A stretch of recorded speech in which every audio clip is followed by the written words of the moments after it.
बघा लाडूचे फ्रेंड सुद्धा मस्त वेशभूषा करून आलेले आहे. विठ्ठल रुक्मिणी बनलेले आहे. आता आमच्या लाडूला वारकरी बनवायचे आम्हाला.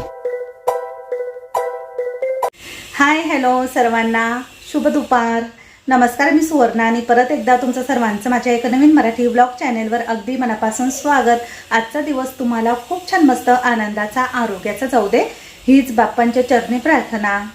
चला आज मी माझ्या घरी आहे. आलोय आम्ही आता घरी. राहुल आम्हाला घ्यायला आलो होता बस स्टँडवर. जवळपास आम्हाला इथे यायला सिन्नरला यायला 2:30 वाजले. म्हणजे अर्धा तास आहे ना. रेल्वे जरा उशिरा चालू होती त्यामुळे मग जरा उशीर झाला आम्हाला. नाहीतर आम्ही 2च्या आतच आलो असतो सिन्नरला. आणि आल्या आल्या पहिले आंघोळ केली, व्हिडिओ एडिट केला, अपलोडला लावला. आणि हे बघा लाडूला खूप खूप आनंद झाला. हा सांग सर्व माणसाला आजीला सांग. हा तुझ्या भाषेत काय मज्जा आली ना घरी. मामाच्या तर येऊन गळ्यातच पडला. हो आल्या आल्या राहुलकडे लगेच पळाला आणि त्याला येऊनच देत नव्हता तुला घ्यायला. त्याच्या मागच लागला. आल्या आल्या राहुल मामाच्या गळ्यात पडला. इतकं म्हणजे त्याला मामाची खूप खंत वाटली होती असं वाटतंय त्याला बघितल्यावर. मामाचीच मामाची खूप छान वाटलं त्याला घरी आल्यानंतर. आणि आल्यावर खूप छान मस्त खेळत होता. आल्या आल्या त्याला आपलं घर दिसलं ना. आणि काल मावशींच्या घरी पण छान मस्त खेळला तो. आम्ही ना सकाळी आंघोळ वगैरे काही केल्या नव्हत्या. म्हटलं घरी जाऊनच फ्रेशमध्ये मस्त आंघोळ करू. तर मग सकाळी एवढी घाई गर्दी होती मावशी बोलल्या होत्या. पण म्हटलं नाही घरी गेल्यानंतर मस्त आंघोळ केली. मी आत्ता आल्या आल्या आंघोळ केली. माझी आंघोळ झाली आहे. आणि स्वयंपाक वगैरे पूजाने बनवला, जेवण वगैरे केला आम्ही. आणि आता चला मशीनचा आवाज येतोय. आमचं अजूनही काम चालूच आहे घराचं. तर फ्रेशमध्ये तुम्हाला मग मी नंतर दाखवेल. तर चला थोडंफार आता आम्ही आवरतो पसारा, म्हणजे थोडंसं घरातलं थोडा आराम पण करतो आधी. हाय हॅलो सर्वांना, शुभ संध्याकाळ. संध्याकाळचे 6:30 वाजले. मी ना दुपारी आम्ही आल्यानंतर जेवण वगैरे केलं, जरा वेळ आराम केला. झोपली तर नाही मी. थोडासा धन्विकसोबत टाईमपास केला, म्हणजे खेळत होती त्याच्यासोबत. आणि त्यानंतर मग तो पण झोपी गेला. आणि पूजा आणि आम्ही मग गप्पा मारत होतो. मावशींचा आम्हाला मेसेज आलेला, पोहोचल्या का, कशा आहात. त्यांनी खूप छान मस्त आमचा पाहुणचार केला. आणि मी बऱ्याचशा कमेंट्स पण वाचल्या. तर खरंच सांगते तुम्हाला, सुनीता मावशींचा स्वभाव खरंच मन मिळावून आणि खूप हसतमुख. म्हणजे त्यांच्या घरामध्ये त्या स्वतः एकट्याच सर्व काही हँडल करतात. पण म्हणजे इतकं वय असूनसुद्धा ती एवढं काम करतात, एवढी त्यांच्यामध्ये एनर्जी. खरंच म्हणजे मला तर ते बघून खरंच खूप आश्चर्य वाटलं. मागच्या वेळेस पण पूजा केली होती. पूजा मला सांगत होती की आजीच्या वयाच्याच त्या मावशी आहे, पण त्या खूप कडक आहे कामाला मम्मी, आणि खूप धार्मिक पण आहे त्या. तर तेव्हा मी ऐकलं होतं, पण काल मी डोळ्याने अनुभवलं, ते बघितलं. आणि खरंच मला तेव्हा समजलं की खरंच किती छान आहे ना मावशी. म्हणजे त्यांचा चेहरा माझ्या डोळ्यासमोर नव्हता, तरी पण कमेंटद्वारे त्यांचं आणि माझं एक अतूट नातं निर्माण झालं.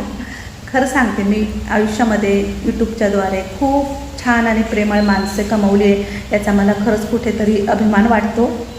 म्हणजे बघा ना, आता आपण फक्त यूट्यूबद्वारे बोलत असतो, कमेंटद्वारे बोलत असतो. म्हणजे मी प्रत्येक कमेंट वाचते, रिप्लाय पण देते, कधी कधी लाईक पण करते. तुम्ही सर्वजण मला बघतात, मला स्वतःची फॅमिली समजतात, म्हणजे आम्हाला सर्वांना.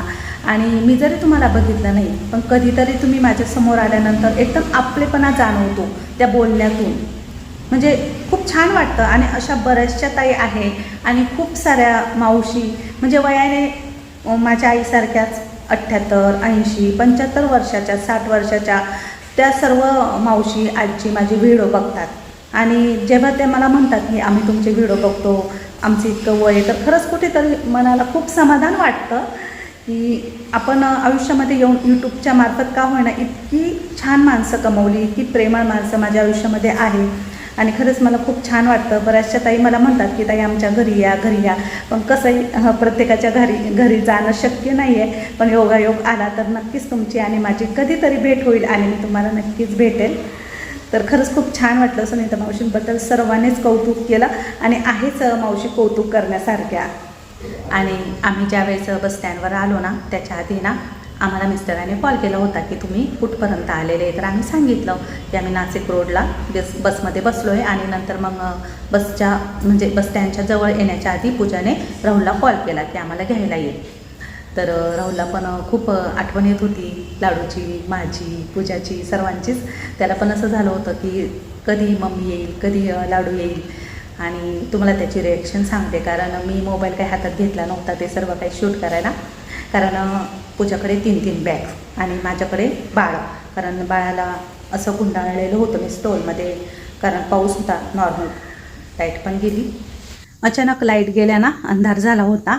तर आमच्याकडे हनुमान चालीसा पण लागते, तर तिचा पण भरपूर आवाज येत होता. म्हटलं चला लाईट आल्यानंतरच परत तुमच्याशी बोलते.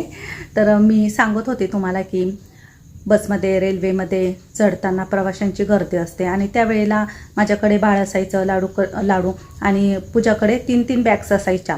त्यामुळे मग आम्हाला दोघींना पण मोबाईल हातात घेऊन शूट करणं शक्य नव्हतं. आम्ही बॅगमध्ये मोबाईल टाकून द्यायचो आणि रेल्वेमध्ये किंवा बसमध्ये बसल्यानंतरच मग शूट करायचो. तर असंच करायचो आम्ही प्रत्येक ठिकाणी. आणि राहुलची रिॲक्शन सांगते तुम्हाला. राहुल ज्यावेळेस बस स्टँडवर आला ना, तर त्याने गाडी बाजूला लावली आणि आल्या लगेच धन्विकला बघितलं आणि त्याला बघताच त्याचा चेहऱ्याचा जो आनंद होता ना, वेगळाच होता. त्याला खूप भारी वाटलं, खूप मस्त स्माईल दिली त्याने. आणि लाडू झोपलेलाच होता, माझ्या हातातच होता असा, तरी तो त्याला बघत बसला. त्याच्या गालाला हात लाव, असा हात लाव. मी त्याला बोलली, अरे घरी चाल, आपल्याला घरी जायचं आहे, पाऊस येईल. मग तो गाडीवर बसला आणि तेवढ्यात धन्विक उठला लगेच मामाला बघून तो लगेच असा उड्या मारायला लागला आणि त्याला असं वाटायचं मामाने मला घ्यावं. मग घरी आल्या लगेच राहुलने त्याला घेतलं, त्याला मस्त असं खेळवलं, त्याच्यासोबत बोलला आणि लाडूला पण खूप आनंद झाला मामाला बघून. इतका आनंद झाला की मी शब्दात नाही सांगू शकत. खरं मी ते शूट करायला पाहिजे होतं, पण खरं सांगते माझा मोबाईल पूजाच्या बॅगमध्ये होता, त्यामुळे मग मला काही शूट घेताच आलं नाही. ते असं झालं. सांगते आता. मिस्टरांनी आम्हाला कॉल केला की तुम्ही कुठे, तर आम्ही सांगितलं की आता आम्ही 15-20 मिनटामध्ये येतोय सिन्नरला, गाडी घेऊन आम्हाला घ्यायला या, राहुलला पाठवा. तर मिस्टर त्याआधी ना मार्केटमध्ये गेले, एवढ्या पावसात मार्केटमध्ये गेले आणि भाजीपाला घेत बसले. म्हणजे त्यांना माहीत होतं आता ह्या येतील, घरात भाजीला काहीच नाही, पटकन भाजीपाला आणू म्हणजे ह्या स्वयंपाक बनवतील असं काही. पण आम्ही आल्यानंतर मग भाजी वगैरे निवडायला वेळ लागला असता ना, त्यामुळे मग आम्ही ना मस्त शेंगदाण्याचं गरम झिरका आणि गरम साधा भात बनवला आणि तोच खाल्ला. मग आम्ही चपात्या वगैरे करायच्या भानगडीत काही पडलो नाही, कारण दुपारचे आता 3 वाजत आलेले होते. आणि पूजाला बोलली की परत 2-3 तासात संध्याकाळी आपल्याला स्वयंपाक बनवायचा आहे रात्रीचा, त्यावेळेस आपण चपात्या करू, आता फक्त मस्त झिरका आणि भात खाऊ. आणि आम्ही सर्वांनी तेच खाल्लं मग. आणि म्हटलं चला आता 7:30 वाजले, तर मी आता मेथीची भाजी निवडते. बरेच दिवस झाले मेथीची भाजी खाल्ली नाही. कांदा पात पण आणलेली त्यांनी, तर मेथीची भाजी आणि अजून एखादी दुसरी भाजी बनवेल, तर स्वयंपाक बनवून घेते मी. चला. धन्विकला पण घरी आल्यानंतर खूप छान वाटलं आणि पेरू आणलेले होते खायला, पण लाडूला आहे ना पेरू बॉलसारखे वाटले म्हणून तो पेरू ना इकडे तिकडे बॉल म्हणून फेकत होता. त्यानंतर मग रात्रीचं जेवण बनवायचं होतं, तर जास्त काही शूट घेतलं नाही. आज मिस्टर बोलले की भजी बनव, तर मग कढी आणि मेथीची भाजी असं बनवलं. त्यानंतर मग सकाळ झाली. सकाळी आज आम्हाला सर्वच जण भेटायला आले. आई वडील पण आलेले होते, अर्चना, सागर भाऊ आणि शिव. तर आज मस्त ज्ञानेश्वर माऊली झालेला आहे, कारण उद्या आहे आषाढी एकादशी. तर सर्व काही मुलं वेशभूषा करून येतात. लहानपणी तुम्हालाही आठवत असेल, आषाढी एकादशीच्या आदल्या दिवशी हा सर्व काही कार्यक्रम असतो स्कूलमध्ये. तर मस्त वारकऱ्यांची रॅली काढतात आणि त्यामध्ये मग मुलं वेशभूषा करून येतात. मी सुद्धा माझ्या दोन्ही मुलांना आहे ना असं विठ्ठल, रुक्मिणी, वारकरी असं बनवून न्यायची. आज शिवे ना संत ज्ञानेश्वर माऊलीच्या वेशभूषेमध्ये चाललेला आहे. अर्चना आणि सागरदादा दोघे पण त्याला घेऊन चाललेले आहे. आणि सकाळी ना अंशूची आणि सईची स्कूल होती, तर त्या दोघी पण खूप छान मस्त वेशभूषा करून गेल्या. आणि हे बघा, सई आणि अंशू दोघी पण आज आलेल्या आहे. त्यांना जसं समजलं ना की लाडू घरी आलेला आहे, तर दोघी पण त्याला आहे ना बघण्यासाठी पटकन आल्या. आणि हे बघा, सईचं जरा पातळ खाली आलेलं आहे, तर ती पातळ व्यवस्थित करते आणि किती क्यूट दिसत आहे ना दोघी पण. अंशू मला सांगत होती की मम्मीला मी बोलली मला साडी नेसव, तर मम्मी बोलली की साडी नको, साडी नेसल्यानंतर तुला सांभाळता येणार नाही, त्यामुळे मम्मीने मला असे कपडे घातले, असं तसं तिच्या बोबड्या भाषेमध्ये सांगत होती. मला खूप भारी वाटलं. खूप दिवसांनी मी अंशूला सईला बघितलं. बाजूला आहे ना मशीनचा आवाज चालू आहे घराच्या कामाचा, तर त्याच्यामुळे मी आवाज म्यूट केला, नाहीतर दोघी पण खूप छान छान माझ्याशी गप्पा मारताय आणि मस्त वाटलं त्यांना बघून. आज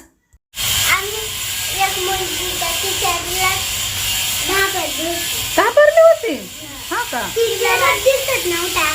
नाही का? किती छान छान मेकअप केला दोघींनी. बसा सोप्यावर, बसा बसा.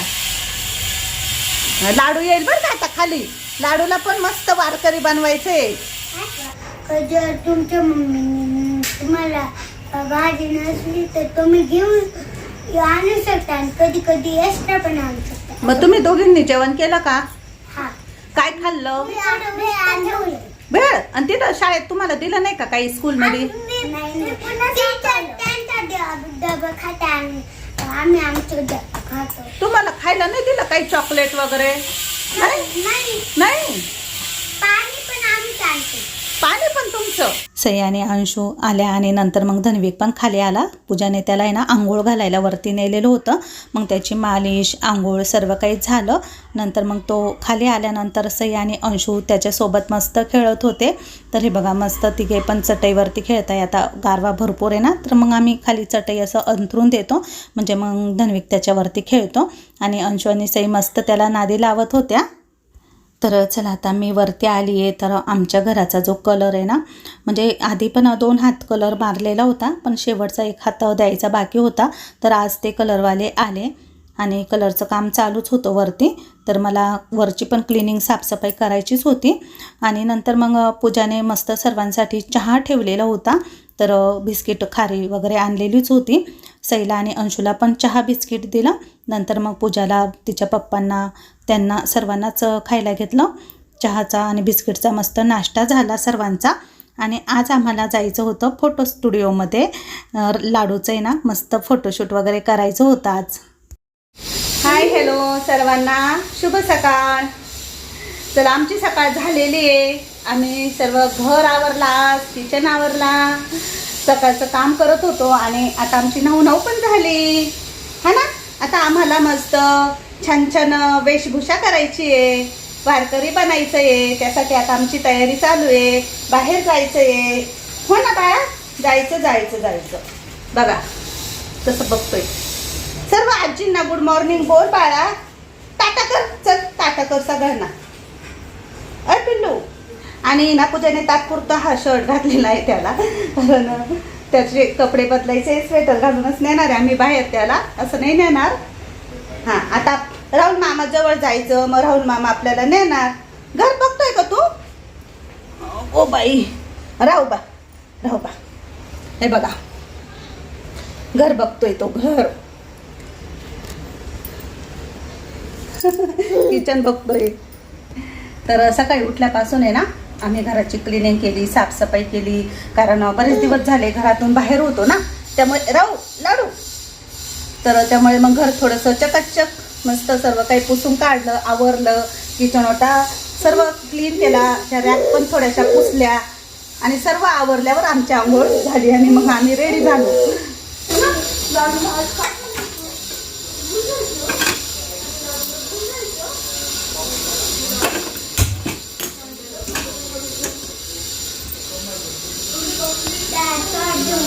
हात धुवायचा इथं धु नळाखाली. धुसोय.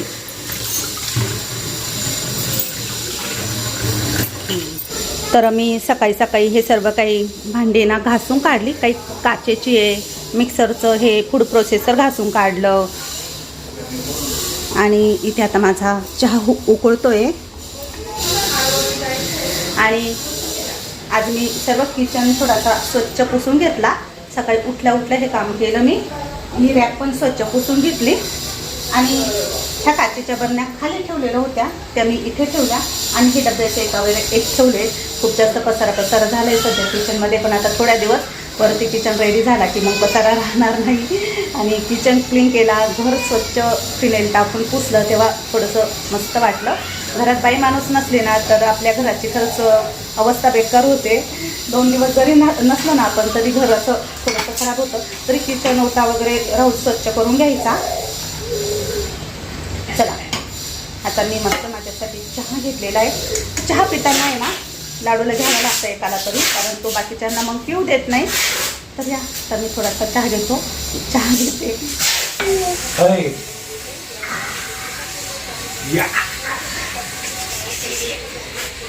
फेकू का तुला? नको एवढं वर करू नको. लाडू मामा का गेला तू? मामा का गेला? आता आपलं भूर जायचं बाळा. चल आता मामाला म्हण भूर जायचं. Boule boule boule. चलो चलो चलो. मी नाही चालले, आपल्याला जायचं. तू रुक्मिणी बनली का? हे बघा लाडूचे फ्रेंड सुद्धा मस्त वेशभूषा करून आलेले आहे. विठ्ठल रुक्मिणी बनलेले आहे. आता आमच्या लाडूला वारकरी बनवायचं आहे आम्हाला, माहिती का? काळ वाजवी ना तो. आता आम्ही चाललो. हा बाळा काय कर टाटा कर दादाला टाटा. छान मस्त दिसतोय, भारी दिसतोय. फोटो काढ. चला गाडी. हा बसायचं आम्हाला, बसायचं. मामाच्या गाडीवर बसायची घाई झाली लाडूला. आणि आज आम्ही लाडूचा वारकरी फोटोशूट करणार आहे. खूप दिवसांनंतर आज वेळ आली आहे. चला तर आता आम्ही चालू आहे फोटो स्टुडिओमध्ये. तिथे लाडूचे छान छान मस्त फोटो वगैरे काढू. त्याला वेशभूषा पण करणार आहोत मस्त वारकरीची. तर हे सर्व काही तुम्हाला पुढच्या व्हिडिओमध्ये नक्कीच बघायला मिळेल. खूप क्यूट दिसत होता लाडू. तर चला आता सर्वांना बाय बाय.